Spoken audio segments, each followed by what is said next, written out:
Automatic cars are absolutely everywhere, and let's be honest, they make driving an absolute breeze. They're simple to handle, perfect for anyone just starting out, and fantastic for gridlock traffic. But here's the thing, and it's something I see in my shop every single day. There is a hidden cost to that convenience. Driving one the wrong way, even with habits you think are harmless, can lead to catastrophic damage. We're talking about damage that costs you big time, the kind of repair bills that make your stomach drop. If you want your car to stay reliable, if you want it to last for years, and most importantly, if you want your wallet to stay intact, this video is your ultimate guide. We are pulling back the curtain and revealing 19 things you should never, ever do in an automatic car. These are the critical mistakes that most people don't even realize they're making. And I guarantee there's one tip in here, maybe more, that will completely change the way you drive. Skip this video, and you might just regret it the very next time your mechanic looks up from his clipboard and hands you that 4-figure bill. Let's jump in and look. Before we get to that first mistake, if you want to keep your car out of the repair shop and save thousands of dollars in the long run, do me a favor and hit that subscribe button. Give this video a like too. It tells the algorithm that we're saving cars one driver at a time. It costs you nothing, but it helps this channel and your car more than you know. Now, let's get to work. Number 19.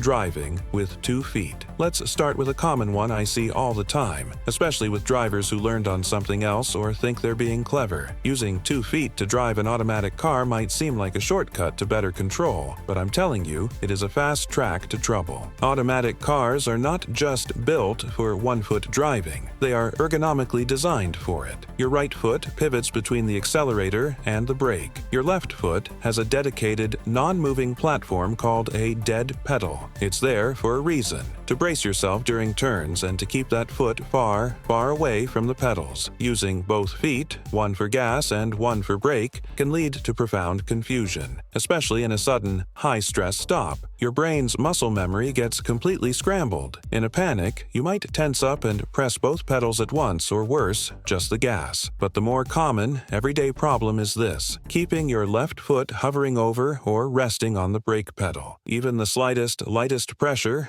you don't even feel, is called riding the brake. This adds constant, light friction to your brake system. This does 2 terrible things. First, it wears down your brake pads and rotors at an alarming rate. But second, and far more dangerous, is the heat. Brakes work by converting motion into heat. When you're constantly adding friction, you're constantly generating heat. This heat can glaze the pads, making them hard and slippery like glass, reducing their stopping power. It can warp your brake rotors, giving you that awful shaking feeling in the steering wheel. And in the worst-case scenario, it can boil your brake fluid. When fluid boils, it creates air bubbles, and air, unlike fluid, compresses. The next time you go to hit the brake, your pedal will go straight to the floor, and you will not stop. The source video mentions a repair cost of $115 to $270 per axle. Let me be clear, that is a fantasy. That's the price for a simple pad swap. If you've been riding your brakes, you've generated enough heat to warp the rotors and possibly cook the fluid. You're now looking at new pads, new rotors, and a brake fluid flush, pushing you easily into the $500 to $800 range. And here's another thing. Using 2 feet can mess with your car's brain. The computer sees the brake pedal and the gas pedal pressed at the same time and can get confused, sometimes cutting power or logging error codes. Now you'll hear people say, but race car drivers use 2 feet. Yes, they do. It's called left foot braking, and it's a specific technique used to manage weight transfer and keep turbochargers spooled. They are also driving purpose-built machines, and their brake systems are rebuilt after every single race. Your daily commute in a sedan is not a racetrack. Stick to 1 foot, anchor your left foot on that dead pedal, and stay safe. Number 18.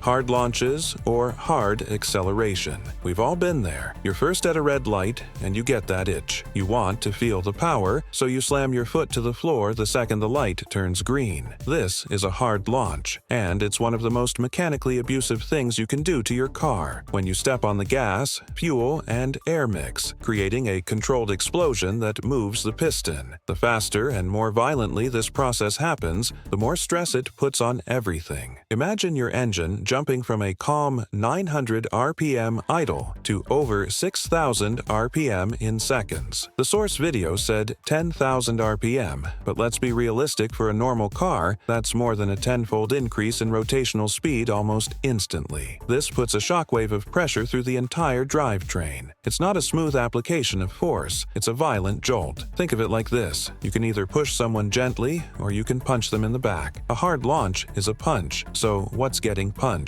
First, the engine. The connecting rods, the crankshaft, and the bearings all take a massive hit. Second, the torque converter. This is the fluid coupling between your engine and transmission. A hard launch forces it to work at its maximum, generating an incredible amount of heat. This heat is the #1 killer of transmission fluid, and burned fluid is the #1 killer of transmissions. But the real victims are the transmission's internal clutch packs, the gears, and your axles. These components are slammed with a sudden, massive torque load. It's like hitting a steel bar with a sledgehammer. Sure, your car is built to handle tough conditions, but constant hard launches wear things out incredibly quickly. Those race cars mentioned in the source, they need frequent, extensive maintenance because they deal with extreme acceleration all the time. Their transmissions are rebuilt after a few races. Yours is designed to last 100,000 miles or more if you treat it right. If you keep flooring it, you will wear out key components faster. You'll tear your engine mounts, which are the rubber blocks that hold your engine in place. You'll destroy your CV joints, the joints on your axles that let your wheels turn, and you'll burn up your transmission's clutch packs. Smooth and steady acceleration is the smart way to drive. It keeps your car running longer, saves you a fortune in the long run, and honestly, it saves you on gas, too.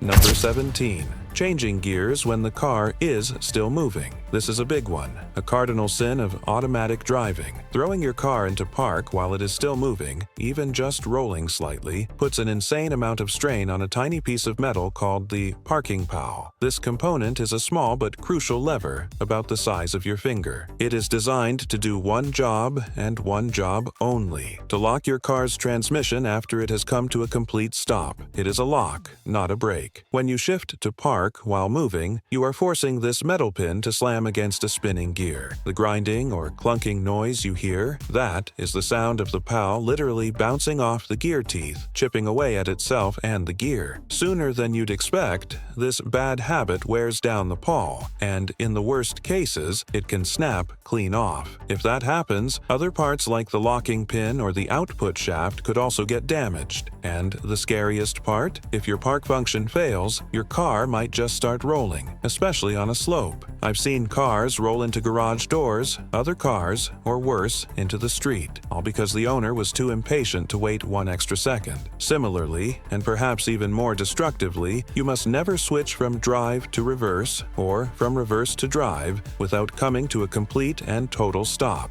This is the three-point turn mistake. You're in a hurry, so you back out of a spot, and while the car is still rolling backward, you slam the shifter into drive. This puts a huge stress on the entire transmission. Think about it. All the internal components, the clutch packs, the bands, the gears, are spinning in one direction. You then violently command them to instantly stop and spin in the opposite direction. This is an incredible shock to the system. It burns clutch packs, overheats fluid, and can shatter internal parts. The source video quotes a repair cost of over $3,000. That is not an exaggeration. That is the price of a replacement transmission, and this habit is the fastest way to get there. A few newer cars are smarter and have electronic safeguards that won't let you shift until you've come to a full stop. But if you're in an older car, you are the only safeguard. Stop completely, then shift. Number 16. Unnecessary performance modifications. As a mechanic, this one is tough. I love performance, but I also hate seeing people waste money and destroy perfectly good cars. Unnecessary performance modifications on a standard automatic car can seriously mess with its reliability. They can hurt your fuel efficiency and, critically, they can and will void your manufacturer's warranty. That means when your modified car breaks, and it's more likely to, all those costly repairs are coming straight out of your pocket. Sure, Mods can make your car look unique and stand out, but when it comes to automatics, particularly the standard ones in your daily driver, the risks of performance mods often outweigh the rewards. If you're really after better performance, you are almost always better off starting with a car designed for it. A manual transmission, as the source mentioned, gives you more direct control and is generally simpler and more robust, making upgrades more effective. Automatic transmissions, especially modern ones, are incredibly complex. They are a delicate dance of hydraulics, electronics, and mechanical parts, all managed by a sophisticated computer. This computer is programmed to work with the exact power and torque a stock engine produces. When you start bolting on things like aftermarket engine tunes, bigger turbos, or shift kits, you're throwing off that delicate balance. Some drivers stick to cosmetic upgrades, like new wheels or a sleek body kit. That's perfectly fine. But performance mods, things like engine tuning or transmission tweaks, can cause serious long-term damage. An engine tune that adds 50 horsepower, that's 50 more horsepower than your transmission was ever designed to handle. The internal clutch packs will start slipping, generating massive heat and burning up. Those shift kits that promise firmer shifts, they achieve that by increasing the hydraulic pressure, which literally slams the gears together. It feels sporty, but it's destroying the bands and clutches with every shift. Automatic cars just aren't built to handle that kind of aftermarket stress. Pushing them too hard could lead to breakdowns and a car that's worth less, not more. Instead of throwing money at mods for a car that's not built for it, save that money for proper maintenance, or better yet, for a car that was built for performance from the factory. Number 15.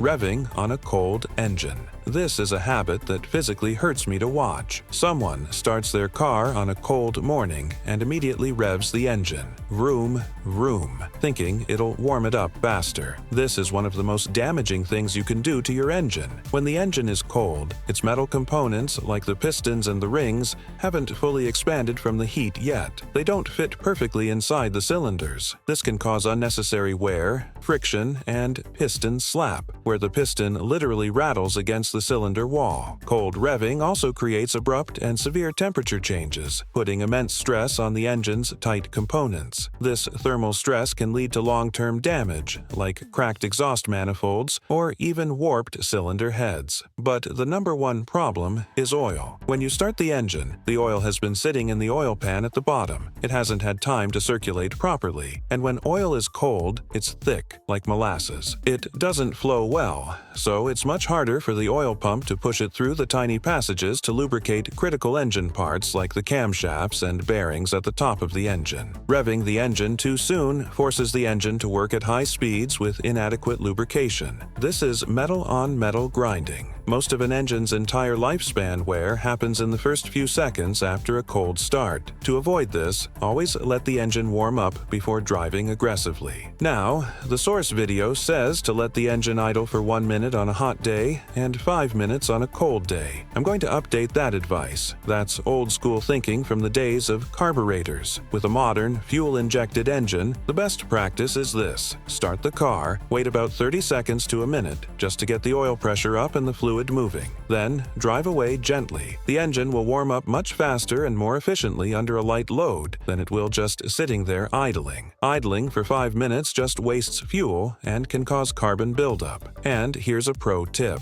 Don't rely solely on your coolant temperature gauge. The source was spot on here. Oil heats up much slower than coolant. Your dashboard might show the engine is warm after 5 minutes, but your oil might still be cold for another 10 or 15 minutes. So even after the needle is in the middle, take it easy. No hard acceleration until you've been driving for at least 15 minutes. Number 14. Turning off the car before it's in park. This seems like a simple, obvious one, but it's a habit that can have surprisingly serious consequences. Always keep your foot firmly on the brake when shifting into park. Then, set the parking brake before letting your foot off the main brake. It's a simple sequence, but it can save you from some serious trouble. Most modern cars, as the source points out, have safety interlocks. They won't even let you turn off the engine unless the transmission is in park. Many won't let you take the key out. This is a built-in dummy-proof feature that saves drivers from embarrassing mistakes. But if your car is older,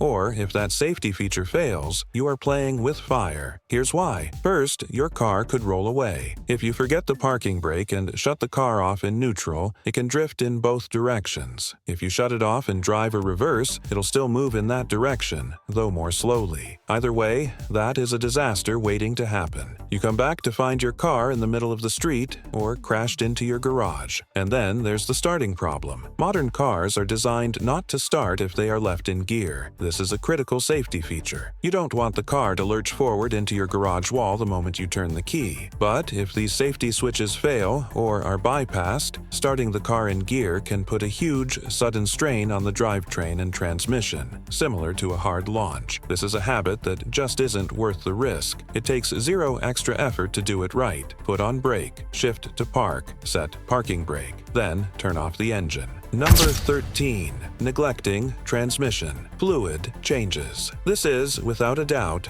one of the most expensive mistakes you can make. Your car's automatic transmission is an incredibly complex piece of hydraulic machinery. It needs clean, high-quality fluid to work smoothly, to shift gears, and, most importantly, to stay cool. The fluid is its lifeblood. After a while, typically 30,000 to 60,000 miles, that fluid breaks down. It gets contaminated with microscopic bits of metal and clutch material. It gets overheated and burned. When this happens, it loses its ability to lubricate and cool, and it can cause costly, irreversible damage. The source says repair is almost impossible, and replacement costs go up to $1,500. Let me update that. $1,500 is a very optimistic number for a used transmission. A new or rebuilt transmission for a modern car, you're looking at $3,000, $5,000, even $8,000. Older cars usually have a transmission dipstick, making it easy to check the fluid level and condition. But many newer cars, in a truly baffling move by manufacturers,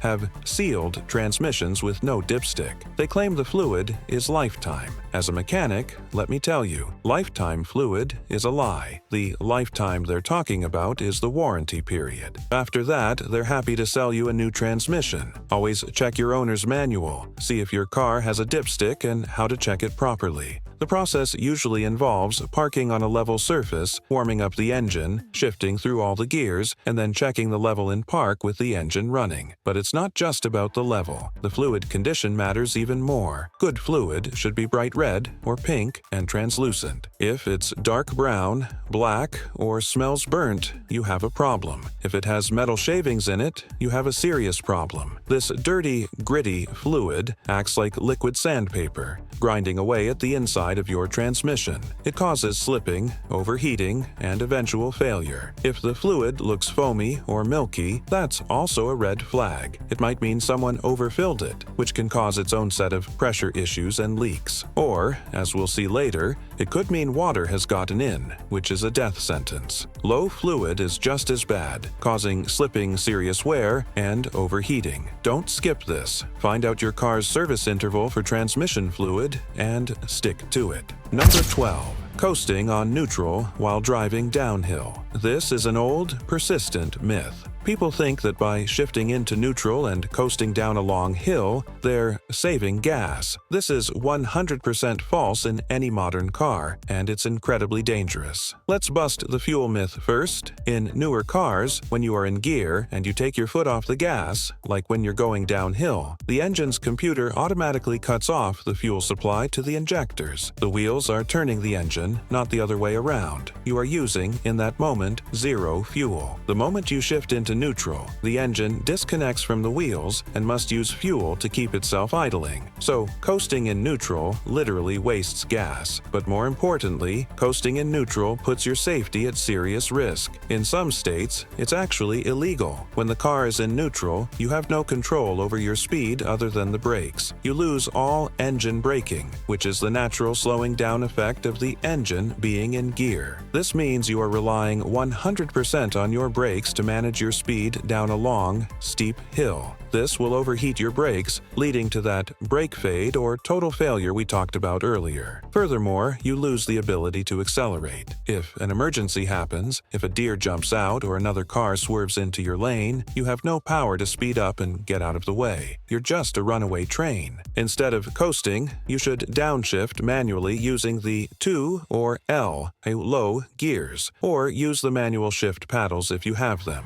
This is called engine braking, which is different from the mistake we'll talk about later. This keeps you in control, maintains a safe speed, and saves your brakes. Shifting back into drive from neutral while you're moving also puts extra strain on your drivetrain. It can be a jerky, jolting re-engagement. This is just one of many fuel myths that could be costing you more than you think. Number 11. Idling the car in drive for too long. We're all guilty of this. You're in a long drive-through line, or you're stuck in bumper-to-bumper traffic that just isn't moving. You're sitting there, foot on the brake, with the car in drive. While this won't directly or instantly damage the drivetrain, idling for long periods does put unnecessary strain on the engine and other components. When your car idles, the engine is still running. The cylinders are firing, the alternator is spinning, the water pump is working, and the belts are turning. This might seem harmless, but over time it adds wear and tear without adding a single mile to the odometer. This is engine-on time that doesn't show up in the car's mileage. Ever heard car ads brag about highway miles? There's a very good reason for that. Highway driving, at a steady speed, is the easiest life for an engine. It's at its most efficient operating temperature. City driving, with all the stopping and idling, is the hardest. When you let your car idle and drive for 30 or 40 minutes, that's like a long, hard city commute with constant stop-and-go traffic. But it's not just wear and tear. Let's talk about fuel efficiency. Idling gives you 0 miles per gallon. It's the worst possible fuel economy. It also doesn't let your engine work at its best. It can lead to incomplete combustion,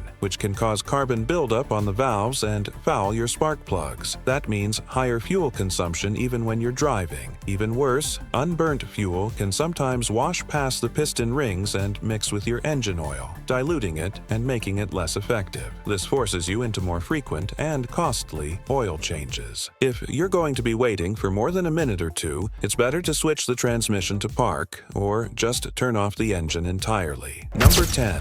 Turning off the engine immediately after a hard drive. This one is especially important for cars with turbochargers, but it applies to all cars. Let's say you've just been driving hard, maybe climbing a long, steep mountain pass, or you were just having some spirited fun on a back road. Your engine and all its components are incredibly hot. When you pull into your driveway and immediately turn off the key, you stop the flow of 2 critical fluids, oil and coolant. These systems are what cool the engine down. But when they stop circulating too early, all that heat gets trapped inside the engine. This is called hot soak. This trapped heat can make parts overheat after the engine is off. It can cook the oil, turning it into a thick black sludge, especially in the tight passages of a turbocharger. It can warp metal components and put stress on gaskets and seals. In manual cars, you naturally cool things down by downshifting as you slow, but automatics work differently. They tend to keep power running longer, meaning your engine stays hotter when you finally stop.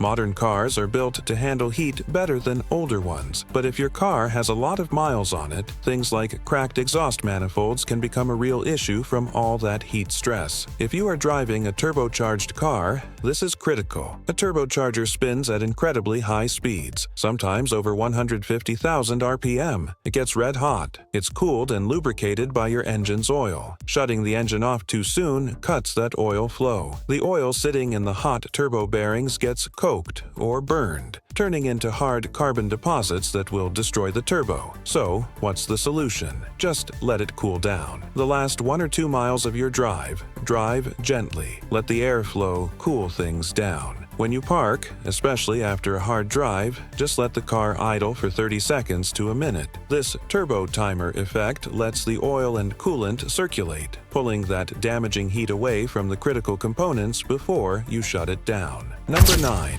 frequent engine cycling. This is the opposite problem of idling too long. This is turning your engine on and off too often. While shutting it off to save fuel during a long wait is smart, constant, frequent cycling can cause its own kind of unnecessary wear. Every single time you start the engine, critical components work harder. The starter motor, a powerful electric motor, has to spin the entire engine. The battery takes a big hit of current, and, as we discussed, those first few seconds of startup, before the oil pressure is fully built, are the hardest on the engine's internal parts. Parts that get used more wear out faster. A starter motor is only designed for so many starts in its lifetime. You need to know when it actually makes sense to turn off the engine. If you're at a quick stoplight, keep it running. But if you're stuck at a railroad crossing or in a complete standstill traffic jam for several minutes, shutting it off can help reduce wear and save fuel. The latest car versions now come with auto start-stop features, which automatically shut down the engine when you stop.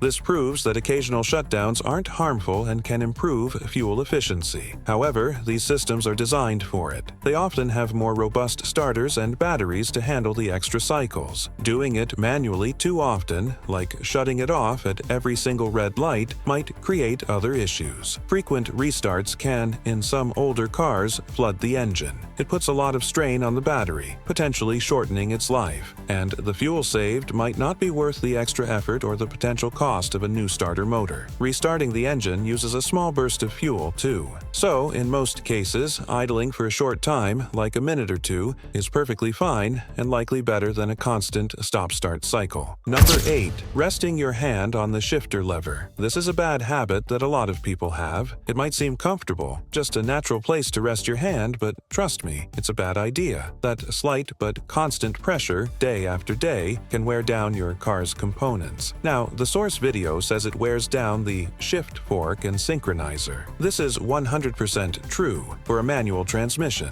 In a manual, the shifter is a direct mechanical link to the gearbox. In an automatic, it's a bit different, but the principle of unnecessary wear still applies. In many automatic cars, especially older ones, the shifter isn't just an electronic switch. It's connected to the transmission via a Morse cable or a mechanical linkage. Resting your hand on the shifter puts constant, light pressure on these linkages. The weight of your hand, combined with the constant vibrations from the engine and gearbox, can add stress. Over many years, this can wear out the bushings and stretch the cable. This makes the shifter feel loose, sloppy, and unresponsive. In many new cars, the shifter is shift-by-wire. It's just an electronic switch, like a mouse for your computer. Resting your hand on it probably won't do any mechanical damage. However, it's still a bad habit for two crucial reasons. First, safety and control. You should be driving with both hands on the wheel whenever possible, or using the designated armrest. This gives you maximum control in an emergency. Second, accidental shifting.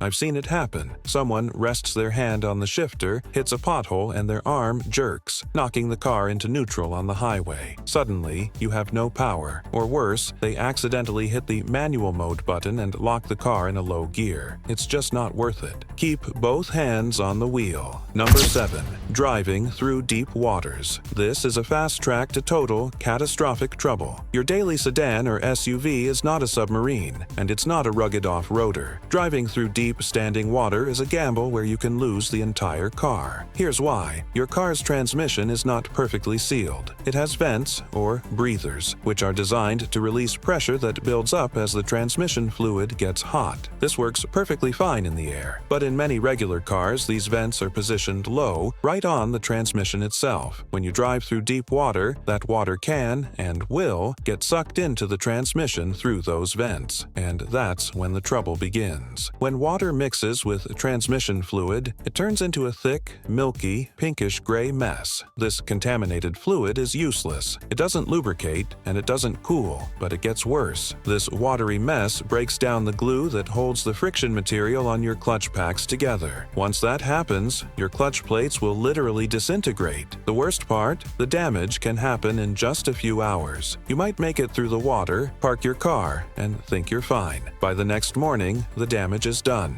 Think draining the fluid will fix it? You're wrong. Once water gets inside, the transmission will start slipping, and soon it will completely fail. Fixing it isn't cheap. In almost all cases, a full replacement is the only answer compressor, and that's just the transmission. We haven't even talked about the engine. Your engine's air intake is also low, often behind the grill. If you suck water into the engine, it's called hydrolock. Water cannot be compressed. The pistons will try to compress it, and the engine will instantly destroy itself. Connecting rods will snap, and blocks will crack. That is a $10,000 mistake. Remember, oil and water don't mix. It's not just a saying, it's a very costly reality. Avoid deep water at all costs. Number 6. Putting the car in park without pulling the handbrake. This is a very common, very lazy habit. You pull into a parking spot, you shift to park, you turn the car off, and you get out. You just put the entire weight of your car onto that tiny parking pile we talked about earlier. The parking pile inside your transmission is designed to hold the car in place, but it is not as strong as the handbrake or parking brake. Relying on it alone, especially on a hill or even a slight uneven incline, can lead to serious trouble. When you park on an incline, or even in a very windy area, your car's weight, thousands of pounds, is all resting on that one small metal pin. With time, this constant strain can wear the pawl down, or even cause it to fail. And if that happens, your car could start moving. The handbrake is your secondary, and in many ways primary, layer of protection. It bypasses the transmission completely and locks the wheels, usually the rear ones. Using the handbrake takes all the weight and stress off the transmission and puts it onto the brake system, which is designed to hold it. Even if you're parked on perfectly flat ground, using the handbrake is a smart habit. It's a simple step that keeps the pawl from being under constant load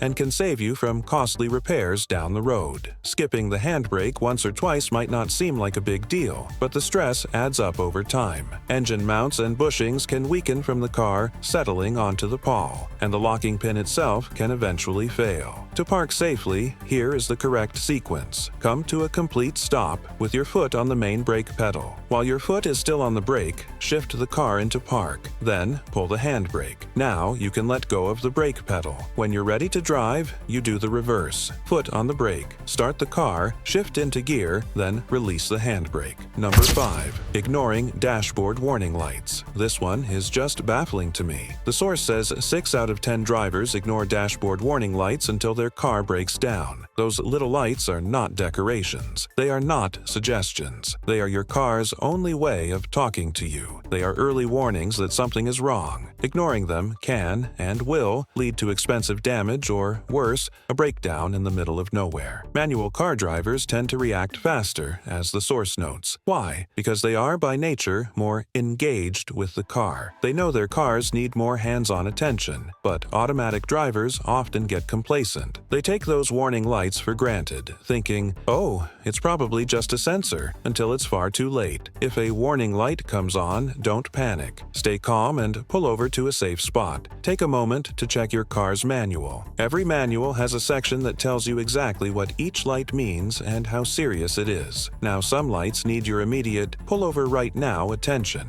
A red warning light means serious trouble. Stop the car. This is for things like brake system failure, the engine overheating, the temperature gauge, or low oil pressure, the little oil can. Ignoring these for even a minute can destroy your engine. An amber or yellow light usually isn't as urgent, but it still needs attention. This is often the check engine light, or for things like tire pressure or traction control. This means get this checked out soon. Ignoring a check engine light for a small sensor problem can cause a chain reaction, leading to a much bigger, more expensive problem, like a ruined catalytic converter. Number 4. Missing a gear when shifting. In a fully automatic car, shifting gears is handled by the vehicle itself, but many automatics now have a manual or sport mode, where you can shift gears yourself, either with the lever or with paddles. Sometimes you'll also need to shift manually, like moving from drive to reverse or neutral. The key is to follow the right sequence and never force or skip gears. Doing it wrong can put unnecessary strain on your transmission.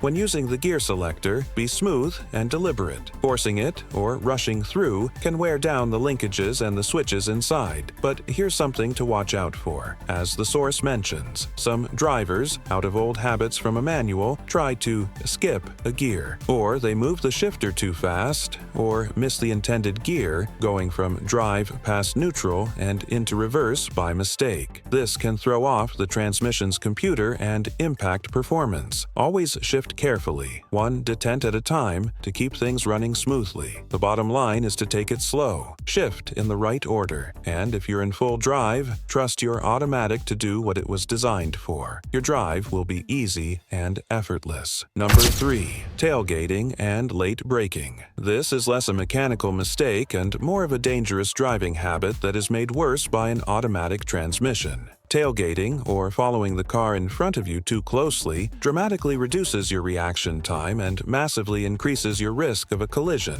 In an automatic car, it can be even trickier. Automatic transmissions, especially smooth modern ones, can mask the sensation of speed. It's easy to misjudge your stopping distance. That's why keeping a safe 3 to 4 second following distance is so important. It gives you enough time to react and, critically, to brake smoothly. And that brings us to late braking. This is the bad habit of staying on the throttle, or the gas pedal, right up to the moment you have to slam on the brake for a stoplight or a turn. This is terrible for your car and your safety. Instead, scan the road ahead. See that red light half a mile away? Figure out where you need to ease off the gas. Letting off the throttle early allows your vehicle to slow down naturally, using the engine's compression and air resistance. Experienced drivers will tell you this isn't just a smart safety move. It's also a fantastic way to save fuel and, most importantly, save your brakes. In manual cars, taking your foot off the gas while shifting gears naturally slows the vehicle, but automatics, as the source points out, work differently. They are designed to coast more, to keep the power going for a smoother ride. This means you have to be more conscious and calculated with your acceleration and braking. It's all about balance. With only the gas and brake to work with, knowing when to let off the throttle can make all the difference. Number 2.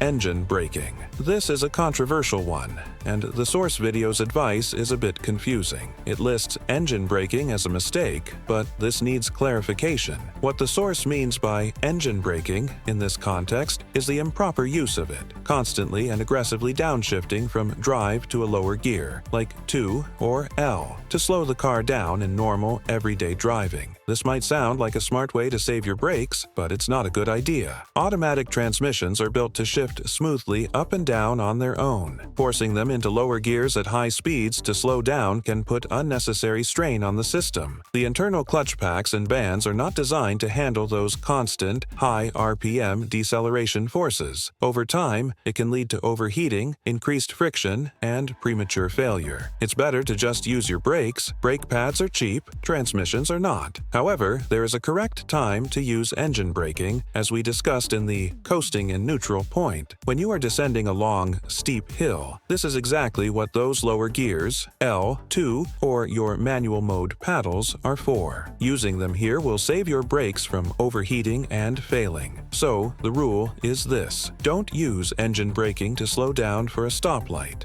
Do use engine braking to maintain a safe, controlled speed down a long, steep mountain pass. Number 1. Skipping regular maintenance schedule. This is it. The number 1 mistake. The big one. Life gets busy, and it is so easy to ignore those routine checks, to put off that oil change for just one more week. But here's the truth from a mechanic. What you skip today will come back to haunt you with expensive repairs and serious safety risks down the road. Today's automatic cars can go longer between oil changes, sometimes up to 7,500 miles or more. But just because they can doesn't always mean they should. Regular oil changes keep the engine lubricated, clean, and running smoothly. Skipping them or stretching them out can lead to sludge buildup, poor performance, and eventually total engine failure. And engine repairs, they do not come cheap. Ignoring maintenance also hurts your fuel efficiency. Old, dirty oil, clogged air filters, and worn-out spark plugs make your engine work much harder for every mile. This means more fuel consumption and more trips to the gas station. And it's not just about the engine. Neglecting things like worn-out tires, old brake pads, or cracked windshield wipers can put your safety at risk. These small parts are what keep you in control on the road. Ignoring them can lead to dangerous, life-threatening situations. Thinking of selling your car one day? A poorly maintained vehicle with no service history loses its value fast. And with automatic cars taking over the roads, buyers have options. If you want to get a good deal, your car had better be in top shape, with records to prove it, or you'll be stuck with it. You've just unlocked the 19 things you should never do in an automatic car. But if you're also rocking a manual transmission, don't think you're off the hook.